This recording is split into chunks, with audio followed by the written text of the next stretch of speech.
মানুষজন একটুখানি বৃষ্টি হলে হাঁটু পানিতে নিয়মিত যে দেখতে পাচ্ছেন মানুষ নিয়মিত এইখানে যাতায়াত করে, কিন্তু এখানে এক বুক পানি এবং পানি আরো বৃদ্ধি পায় যখন বৃষ্টি বা আসে, আবার বন্যার সময় এই জায়গাগুলো এক বুক কিংবা সাঁতার কেটে পাড়ি জমাতে হয়। কিন্তু এখানকার যে সড়কটি আপনাদের দেখানোর চেষ্টা করছে, আসলে এই সড়কটি সংস্কার হয় না দীর্ঘদিন থেকে, যার ফলে এই এলাকার হাজারো মানুষ পানিবন্দী হয়ে থাকে এবং নিম্নমানের জীবনযাপন করতে বাধ্য হয়। তো আমি সরাসরি চলে যাবো স্থানীয় এক মানুষের কাছে। তো কি নাম আপনার, একটু বলুন। মোহাম্মদ মমিনুল ইসলাম। তো এই যে যোগাযোগ ব্যবস্থা, কোন পাড়া থেকে এই রোড হয়ে কোন বাজারে যান আপনারা? আমরা আলেমার বাজার গাউসিয়ার বাজার করি, আমরা ডিপচরে এখানে বসবাস করতেছি। আমাদের এখানে মেম্বার চেয়ারম্যান আছে, চেয়ারম্যান তো পালাতক, চেয়ারম্যান এখানে নাই। আমাদের বাচ্চা কাচ্চা স্কুলে যায়, আমাদের বাচ্চা কাচ্চা নিয়ে অনেক সমস্যা। এখানে আমাদের কোনো উপরঙ্গের লোক আমাদের এখানে দেখে না, আমরা এমন জীবনযাপন করতেছি। সরাসরি আপনারা আস্থা দেখেন, আমাদের এখানে অনেক লোক আছে। তো আমি একটি বিষয় জানতে চাচ্ছি, সেটা হচ্ছে এই পাড়াটার মধ্যে মোট কত মানুষের বসবাস? এখানে নিম্ন আমাদের এখানে হাজার পরিবার আছে, এখানে হাজার পরিবার। সেই হাজার পরিবারের মধ্যে স্কুল কলেজ পড়ুয়া ছাত্রছাত্রী অবশ্যই রয়েছে, তারা কিভাবে যাতায়াত করে একটু বর্ণনা দিন।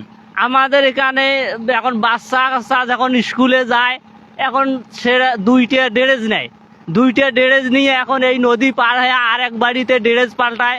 এখন আমরাও তো ওখানে ক্ষতিগ্রস্ত, ড্রেস পাল্টাবার যাই এক বাড়িতে ঢুকিয়ে ওখানে আমার ছেলে মেয়ে ক্ষতিগ্রস্ত তো পড়তে পারে। তা আমাদের এটা তো অ্যাকশান কেউ নিতেছে না।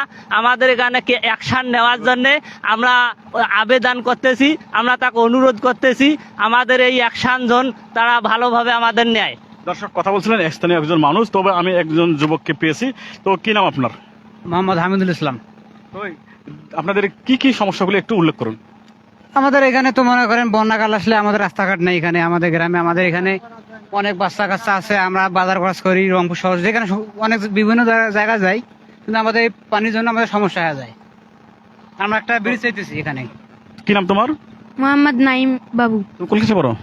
ক্লাস 6, কোন স্কুলে? মর্নিয়া উচ্চ বিদ্যালয়। তুমি কিভাবে স্কুলে যাও রোজ?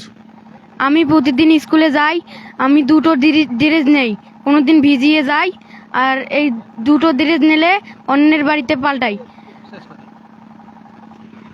তো দর্শক, কথা বলছিলেন স্থানীয় মানুষজন। সেটি হচ্ছে এখানকার যারা শিক্ষার্থী আছেন, তারা এই পাশে পার হতে গেলে দুইটা ড্রেস নিয়ে আসেন বা দুটো পোশাক সেট নিয়ে আসেন। সে একটি ভিজে গেলে অপরটি পোশাকটা পরে তারা বিদ্যালয়ে যেয়ে থাকেন, আবার আসার পথে ওই ড্রেস ভিজে তারা বাড়িতে যাতায়াত করেন থাকেন। তবে স্থানীয়দের দাবি, এখানে একটি যদি ব্রিজ নির্মাণ করা হয়, পাশাপাশি এই রোডটা যদি সংস্কার করা হয়, তাহলে এখানকার মানুষদের দুঃখ ঘুচবে, পাশাপাশি নির্দ্বিধায় স্বাচ্ছন্দ্যে এখানকার মানুষজন বাজার এবং বাজার হাট বাজার করতে পারবে, পাশাপাশি এখানে শিক্ষার্থীরা বিদ্যালয়ে যেতে পারবে।